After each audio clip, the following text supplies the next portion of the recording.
Well, hello, and welcome back. I'm Age O'Neill. This is a little kind of sort of Beyond Code Live tidbit that I'm doing as a little midday break here. So, what I've got, which you should see and which I should show you, is let me get this out of the way Helm, personal server. So, this, as the website says, is well, I started out as an email server and then they added VPN and some other stuff onto it too. And I am interested to find out if it's right for me. It was a tad bit expensive. Hello, Sassy. Welcome back to the channel. It was a tad bit expensive, but we'll find out if it's worth it. Where did my box cutter go? All right, so I'm gonna cut the box here. Ooh, not my fingers, just the box. Just the box. That's all we need. Interesting. The tape is thicker than usual, or my razor is duller than usual. I did cut up a bunch of other boxes recently. Okay, well, this is good. We're off to a good start. We got the Apple-like experience here, so opening it up. And then we've got this, super nice cardboard inside, which, goodness knows, for as much as I paid for this thing, I'm glad they spent $5 on the cardboard. Let's see. Included, Helm personal server, USB flash drive. I think that stores the key on it. If I pull the key, the server won't boot up with complete the boot cycle, I think. Power supply, Ethernet cable, power supply cable. Oh, okay, power supply and power supply cable. Those are two separate things. Quick start guide requires internet access, Bluetooth-enabled Apple or Android device. Okay, meh. Kind of wish I could just do it over the Ethernet, but whatever. Acceptance of the software license agreement. Also kind of weird. Why should I have to accept a software license agreement for a personal server? That seems... whatever. Because with who they're marketing this towards, I don't think I should have to agree to anything about their software. The reason that I'm buying this is to get away from other people's agreements about their software.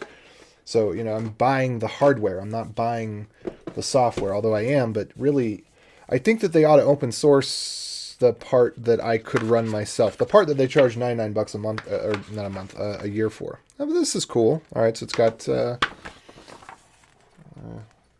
I don't know that you can see it that well. Come on, camera. Camera has a hard time focusing. Oh, okay, cool. So you can see now. Here's the what's in the box, picture, diagram, whatever.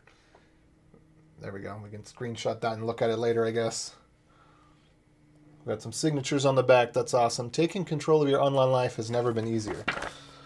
Why do you list that I need to... get around the software license thing, if you can, people. I doubt they'll watch this. But then again, I don't know. There's only so many people that have ordered these things. If I were them, I'd probably... and I got tagged, I'd probably want to watch it. It'd be interesting for me to see. And this is going to be unbiased. Because I don't... I don't care. I want this thing to work. I hope that it works well. I hope that it is, it fulfills all my unicorns and dreams. Don't dox my address. Yeah, I realized that when I was holding up the other thing, I think it was blurry though. You tell me if you could actually see what my address was, but I was kind of aware of that, and I didn't think the camera actually had time to focus on it. So if it actually did show my address and it's clearly visible, let me know. I'll go back in the video and I'll hit the scrub button, because they do give you that option nowadays. I've had to use that once before. I have had somebody pull a prank on me once with information that I shared online. But yeah, I don't think my address was on the thing I just showed. Anyway, so this is cool. All USB-C, neat. Let's see, can we get this? Can you focus? Can you focus on this camera? Here, focus on the thing, not on me. All right, cool. So you can kind of see this. Oh, we gotta remove the light here a little bit. There we go. On the thing, on the thing. The thing is too small. It doesn't like to focus on thing. It wants to focus, well, it wants to focus on people. That's what the autofocus is meant for. So when you tell it to focus on things, the AI gets confused. But there it is. So you can just turn it all the way around. Got some nice logo on it. Has the really ingenious that they put a little stand in the bottom so that the device still feels small, but it's got guaranteed venting space. So I think that was smart of them. And then this, there's no instructions here. I'm actually, or no, that thing that we had, that was the instructions, right? Insert into Helm when prompted by app. So this is the security key. So my thinking is that I can set up the thing, I can turn it on, I insert that, but if that's not inserted and the power goes out or something, then my guess is that when it boots back up, then we have a problem there. Okay, so let's get back to the instructions here. Let's see. Setup. Connect your Helm to power using the supplied adapter. Use the included Ethernet cable directly to your router. Once the LED is pulsing blue, launch the Helm app. So I'm going to go ahead and get the Helm app started. Oh, now it's not focusing on my face because I told it to focus on things. Let's see.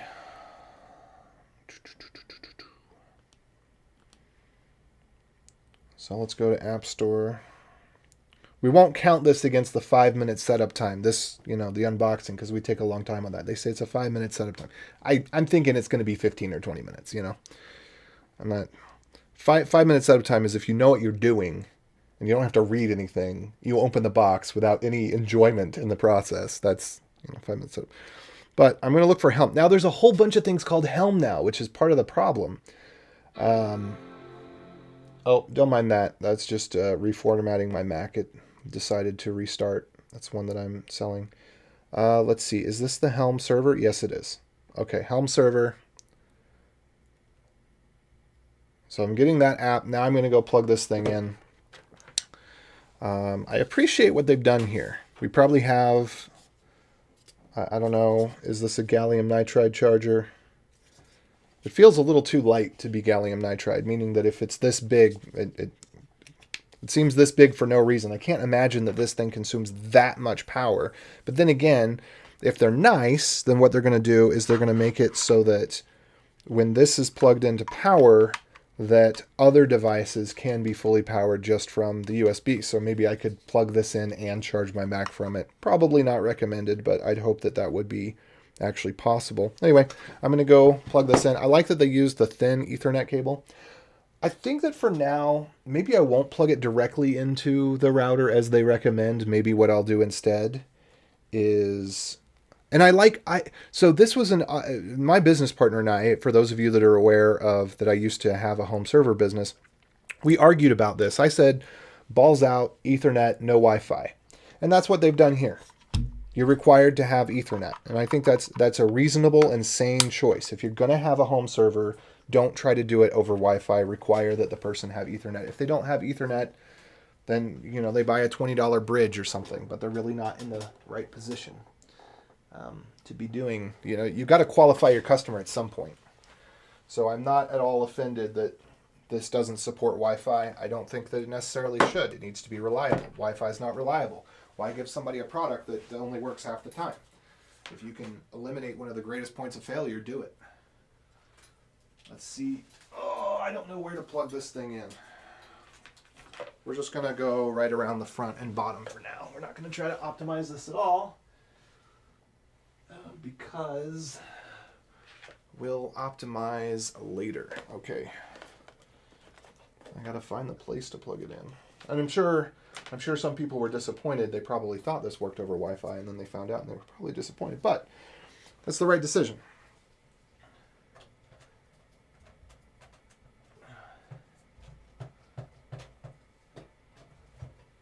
It's a server, not a toy.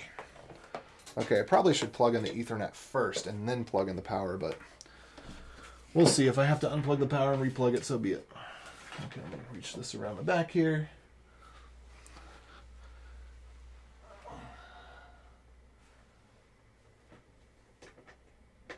All right, and I'm under plugging it in. Okay. macOS contains a built-in screen reader called VoiceOver. Oh, and there's Apple trying to tell me things. Press command. The VoiceOver Quick Start. Stop. VoiceOver speaks descriptions of items on the screen and can be used to control the computer you... Okay. So here's the funny thing about that screen. I'm used to pressing the escape key on the Mac. I'm using to press the escape key to escape, to stop, to quit. The escape key is actually the key that it asks you to press to hear the voiceover. So anyway, that aside. So this thing's booting up. It's flashing white and blue, which I'm guessing that means it's ready for setup. The app finished downloading over here. So app is... What? That's weird. Okay, it was showing the logo, and now it's showing me a picture of some Indian woman, and I'm like, what in the world? This is not a social media network. Yes, needs to use Bluetooth. They really ought to put that prompt later, because it was prompting me right away. This app wants to use Bluetooth. Now, I know that it's in the instructions, but this is a privacy-oriented device, and people know Bluetooth is kind of wonky in terms of how apps can use it and whatnot. So they ought to give you a screen. We need to temporarily use this, because it's kind of ironic that you'd have this picture here with this lady and then say privacy and then immediately ask for Bluetooth, because Bluetooth has a bad rap for always being on your phone, all that contact tracing and stuff. But anyway, and it immediately went to the system dialog rather than saying, hey, in order to set up, we need to use Bluetooth. Granted, it's in the instructions, but, and you have to read the instructions to know to get the app to some degree. Okay, so now it's just showing me pictures of people. I really don't care. I don't care about how diverse your advertising is. That's not what I'm here for. So, show me pictures of everyone except for a white man, whatever. That kind of sends the wrong message too, because I don't think that's really the audience for this device. Let's see. So let's get started. Barely fits on the screen. I don't think they designed it with an iPhone SE in mind. I might be outside of my... hopefully this will work, but as you can see, the buttons are not fitting on the screen, and I can't scroll. So that was not a great design choice, although I can understand, maybe they expect...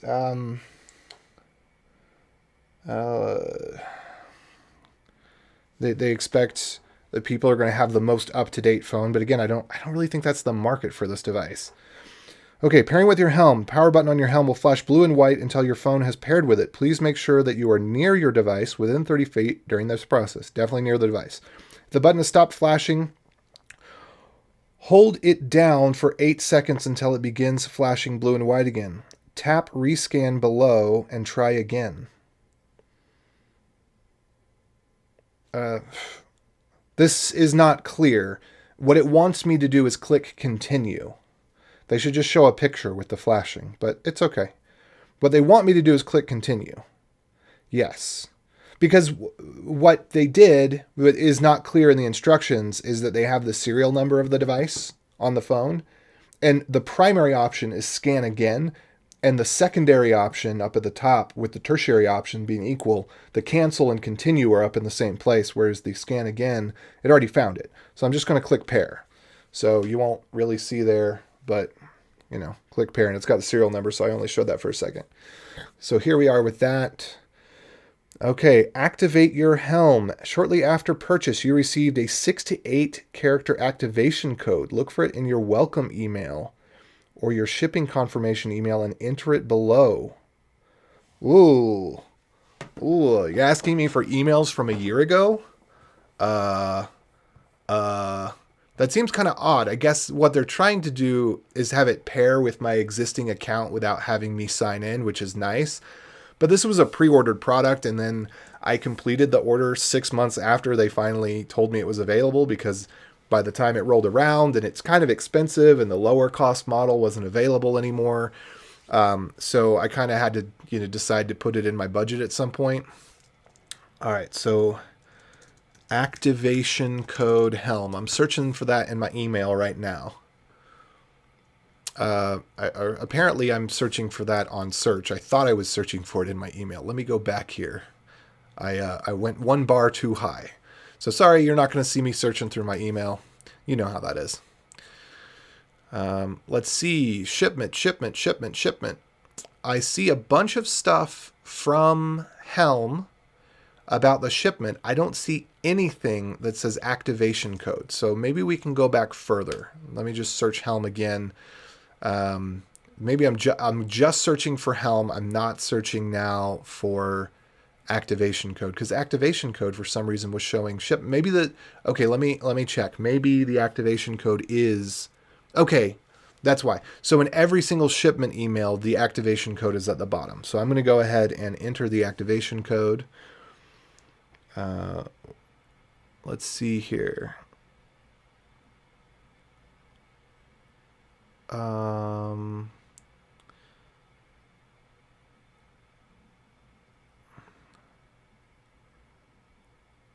Okay, that's not too bad. But so here's the thing. When they started creating this, password managers really sucked. Now password managers are better. So in a way, I would have liked the option to sign into account instead, because my password manager probably has that account in it now. They work better across the different browsers and stuff on iPhone even. Okay, so we're activating. Code was validated.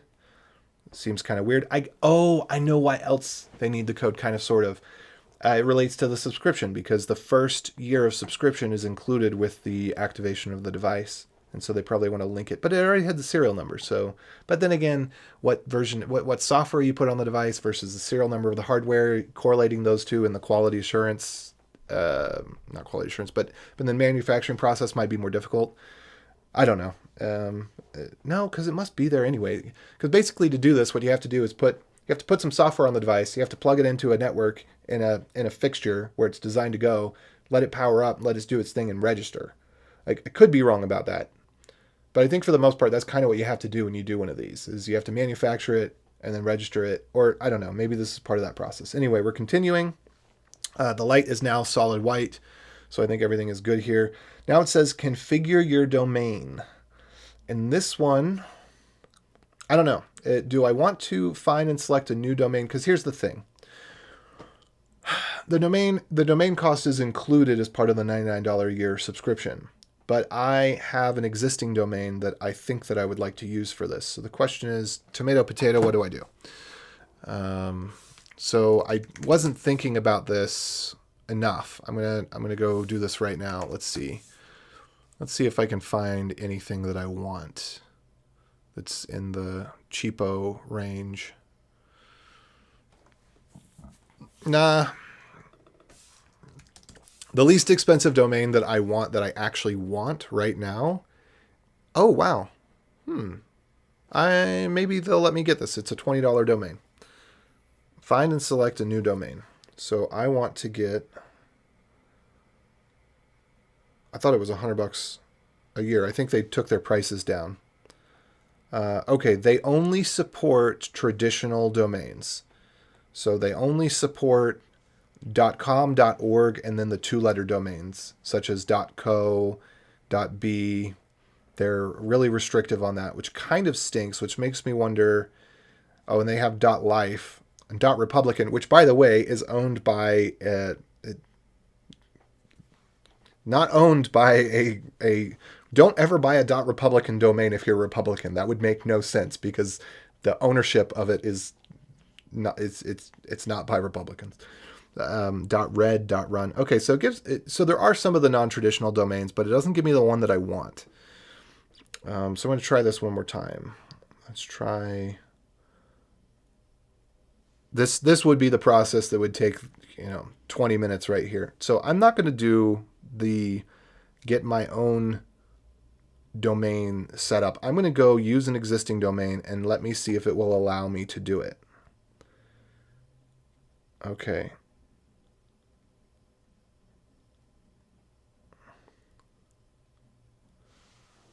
All right, change your name servers. Whew.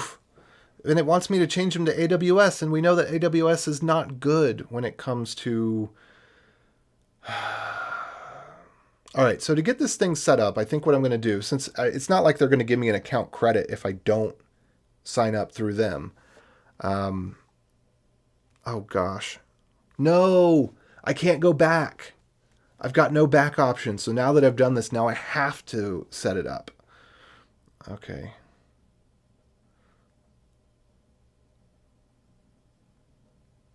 Well, that stinks. Maybe I just cancel the process, because there's no way for me to go back now.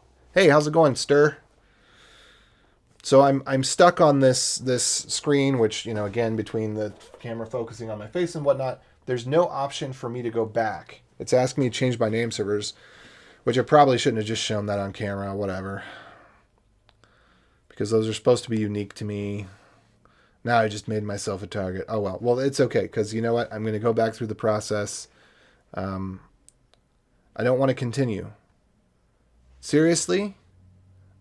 This is not the way that I want to go. Okay, so this really sucks. I clicked a button looking to see what would happen when I clicked it, and now I'm stuck. Okay, I'm going to try just powering this thing off by pulling the plug. Interesting. It has a built-in backup battery. So it did not power off when I pulled the plug. That's cool. I appreciate that. I wonder how long it lasts. I'm hoping it'll last about 30 seconds and then run through its shutdown process. This is a really smart idea. This is actually something that we were investigating. I don't know if we actually had it built in or not. I think that we did. I think we had some sort of battery backup that would last for, a little lithium ion battery that would last a few minutes, long enough for things to shut down. But it's unplugged from power and it is still on. So I really just don't know what to do about this because now I'm stuck. I clicked the button to see and now I am stuck. So this might be a really sucky video. Let's see. Because I made a choice that they didn't expect me to make, and now that I've made it, I've got nowhere that I can go. So I'm gonna try to set up my domain that I am willing to move over, because I do have a domain that I'm open to doing that for. But I'm frustrated that I'm stuck, that there's no back button, that there's no way for me to undo this. If I'd mistyped the domain, which maybe I did, I don't know. I'm stuck. I have no option to go back in the app. I have no way to reboot the device. Is there any button here that I can press to turn it off? Okay, let me see if I can turn it off. I pressed the button to turn it off. So I am going to get logged into my domain to see what I can do there. But I was hoping this was going to be a pretty short 5-minute process. Let's see. But now I am fearful that that is not going to be the case. Come on. Can I turn this thing off? I don't know what to do. I pressed the button in the back and I was expecting, okay, maybe that'll tell it to shut down, right? Because we've got this button in the back. I push the button in the back and nothing's happening. So I'm just going to hold the button in the back. I'm just going to hold it for 30 seconds and see, okay, now the light has gone from white to blue. And now it's going to yellow. I don't know what this means. And I'm still holding it. And it's not, okay, and now it's gone off. Well, yeah, but the thing is, it's hard. Like, I can't fault them too much. I'm frustrated with it, but you say nice UX, sarcastically. I'm assuming because of the experience we're having here. But I can't fault them too much because these are not easy problems to solve. They've tackled a very hard problem to solve, and they've managed to make a device that looks pretty. So as far as that goes, they're doing all right. And that you can set it up at all. And of course, they're assuming the happy path for the general consumer. The problem with this, though, is whenever you're doing a pre-launch of something, the people that I could be wrong about this. I might be speaking out my butthole here. But the people that are going to buy it are the people that need it most. They're the people that have already been trying other solutions. So the people that are most likely to have their own domain or to have specific circumstances. Okay, so I have no option. I would have to contact support at this point if I had made a mistake. And, well, I essentially did make a mistake. But I'd have to contact support. That said, I'm just going to go ahead and...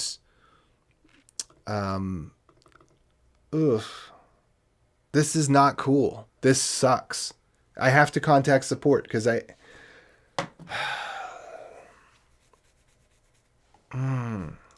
even if I win, I lose on this one, because let's say that I update my name servers. Well, it's going to take 24 hours. When you update most domain records, it's not a big deal. When you update your name server records, that's something that typically does take 24 hours to propagate through the networks, because name server records are rarely ever modified. So they typically have very, very long expirations. I mean, it would have been nice if they just gave me a domain that I could use as an interim domain. I mean, I get why they wouldn't want that, but just for the sake of being able to get set up and see this thing and, see if it works. Is it something that I like? I don't know. I don't know I don't even know if I'm going to like this thing. It might be a terrible, sucky device. I hope it's not, but maybe it will be. What I do appreciate here is that they do have name servers in different regions. So that's cool. Let me go ahead and save the changes. I did click Save Changes. It's really dumb when a UI has, you must click Save to save your changes. If you need to tell your customers that, then you did something wrong in the UX. Now, this is not on Helm. This is on name.com. Okay, let me look at these again. And they probably should say, keep, well, I guess it doesn't matter if they say keep these private or not, because in reality, you're going to be able to look this stuff up. It's all going to be a matter of public record. So I guess it's fine that I showed what these are, because if you look up my domain, if you send an email to me and you look up my domain, you're going to get that. So AWS DNS for all of these. Okay. But it does stink that they're using AWS, because we know that Amazon is not privacy friendly. So that's kind of a weird thing. So I'm sorry. Right now, I don't have anything to do. I mean, this may literally be a we wait until tomorrow type of thing. Because I'm logged in on, I'm going to go ahead and bring back up their website so we have something kind of nice to look at here in this space. And since that's what's on my screen anyway. But so I logged into name.com. I set up my own name servers. And as far as I can tell, I got them right. It's kind of hard to tell. There's a lot of numbers in there and stuff. All right, 3, 23, 40. Yeah, okay, so that looks right. And it's telling me, I mean, I have no options now. So I've got no options on this page of what to do. There's a click notify me, and that's it. Let me see if I can get this to focus on the phone. Not my finger, the phone. The phone. There we go. So change your name servers and then grayed out, notify me. That's it. I have no options. This stinks. This really stinks. So I don't know. I don't know if we wait until tomorrow.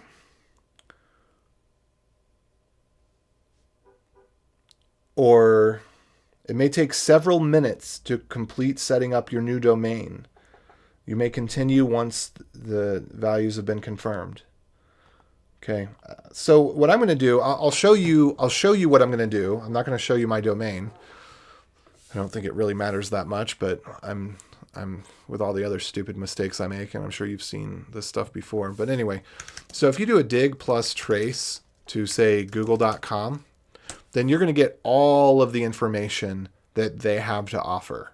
So you're going to see all of their stuff the whole way down. So they are on google.com is on all of the netroot servers, and then it's on google.com's name servers, and then it has their DNSSEC records, and then all the way down at the bottom is the actual IP address, the phone number essentially that your computer dials to reach google.com. So it does this phone book lookup. In fact, originally DNS was called YP for Yellow Pages, but you give say, okay, I want to look up google.com. What's the number for google.com? Here it is. And trace, rather than just getting straight to the point and showing you what's available cached on your router. So this answer, if we actually were to look where it came from, it probably came from the router that's sitting right there, because it's going to go out and ask the question all the way up the chain, hey, where's google.com?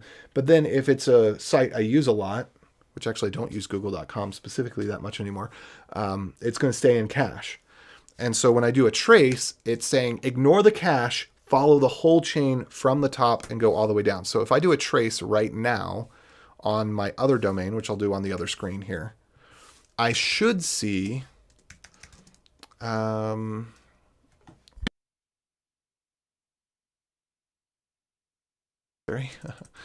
I should be able to see it go the whole way down. Weird. But I don't see that. So what I see right now when I do a trace, and let's see what the time is on this. So the time is set to, what do we get when we divide this by 60? That's minutes. And then this is hours. And then, oh gosh. So it's set to 3 days. So basically, I've got nothing that I can do. I have to wait 3 days potentially. It probably won't take that long because my site's not really popular, so it's not going to be cached across the entire internet for 3 days. My site, they may be right. It may be 15 minutes. So I don't know. Maybe we go get a Coke. Not a Coke because we're not Coke people. Tab and Mountain Dew, right, my friends? But maybe we go get a Coke and come back later, or maybe I finish up this afternoon. I'm really frustrated that they do not have a back button in this screen. That's what's really frustrating me. I know that if I want to switch name servers, it's going to take a long time. What I didn't know is that if I clicked use my own domain, I wouldn't be able to go back and say, hey, wait, I don't actually want to do that anymore. So sorry. We don't get to see the rest of the setup here. We get that far in the process. And if anybody at the Helm is watching this, just know I appreciate you. I lay no blame to you for this mistake in the sense that I know you're a small team, that I know exactly the type of problems that you faced in doing this because I had a company that raised $2 million to do the same thing and failed and never shipped the product. Of course, some of that was reasons that maybe could have been avoided, but the past is in the past, whatever. So I get it. I am a little disappointed, but I get it. You're a small team. You can't test every scenario. There's things you didn't think of. Maybe there is a back button there, and maybe the back button is a few pixels below where I can see it because you didn't have an iPhone SE and you didn't test on an iPhone SE. You didn't realize that you were putting a button outside of the viewable area, whatever. So thank you for what you're doing. If you do happen to watch this, really appreciate it. I am going to be straightforward and honest with anybody that watches this, so I'm not going to hold my tongue at all. But I'm looking forward to the rest of the process and hoping that this is something that I'll use for years and years. With that said, thanks for tuning in. Those of you that tuned in, I'll check one more time before we go, and then I don't know if I will post the Discord real quick. If you want to follow up with this, hit me up in the Discord. If you want to see how things go, or subscribe to the channel, whatever. But here's the Discord. And I will post later on, whether I get that notification later today or whether I get it in 3 days from now or whenever it happens. When I get that notification, I'll try to take a break again and then finish the rest of the process. So thanks for watching. Thumbs up if you got them. Thumbs down if you don't. But if you like what you like, you get more of what you like. Subscribe if you want to do that. Check the doobly-doo for related and unrelated links. And adios. Oh, wait. Actually, one more thing. I want you to see what the order page is on this. So you can see what the pricing. It's too expensive. See, I bought one of the 512. See the reason the X is there? That's because of me. Well, I'm sure it got shipped out with a batch because it didn't get shipped right away. It waited a couple weeks. But so there's this price. So yeah, I don't think I went up to the 1 terabyte. Maybe I did. Maybe this was already sold out. I don't remember how this came about. But I got at least a 512. I know that. And then there's the annual subscription. So, it's quite hefty.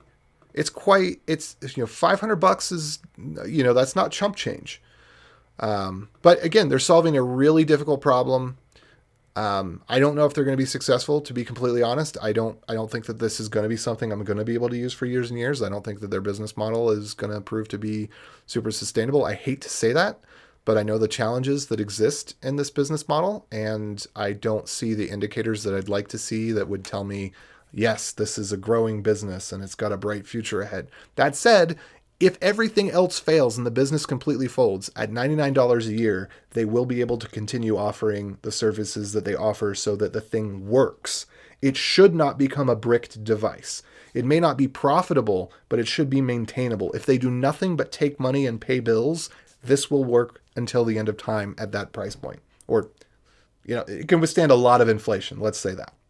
You know, that they are making change that they could put in savings and, you know, do another build of the product at some point, maybe, you know, 5-10 years down the road. If they just let that accumulate and say, oh, it was a failed hobby project, let's try again later and just put this money in the bank. Like, you know, that's going to cover their costs. Their costs are probably somewhere in the realm of $5 to $10 a year. If it's more than that, then it's because Amazon is price gouging them. Well, the IP address costs $1 a month, I think, on Amazon. Then DNS should cost less than $1 a month. But Amazon price gouges. Amazon is not, I would not use Amazon for something like this for a number of reasons. Primary of which is Amazon is not privacy friendly.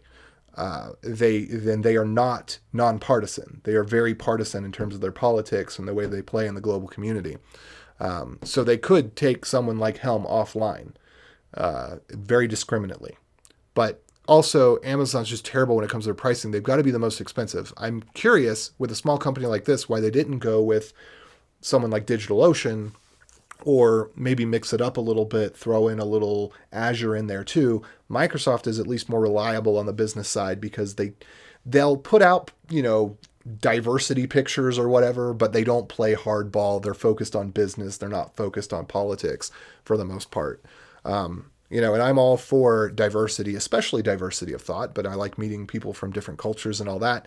But I don't think that it really has a place in making business decisions and choosing who you allow to use your service and who you don't allow to use your service and all that kind of stuff. Anyway, enough about that. That's not what I meant to get into, but it's kind of part of the space. You know, part of the reason people want privacy is because they're tired of being bombarded with politics. You know, it's part of the reason people want to get away from big tech. So I guess it is part of that. Anyway, for real, end of rant. This time, for realsies, adios.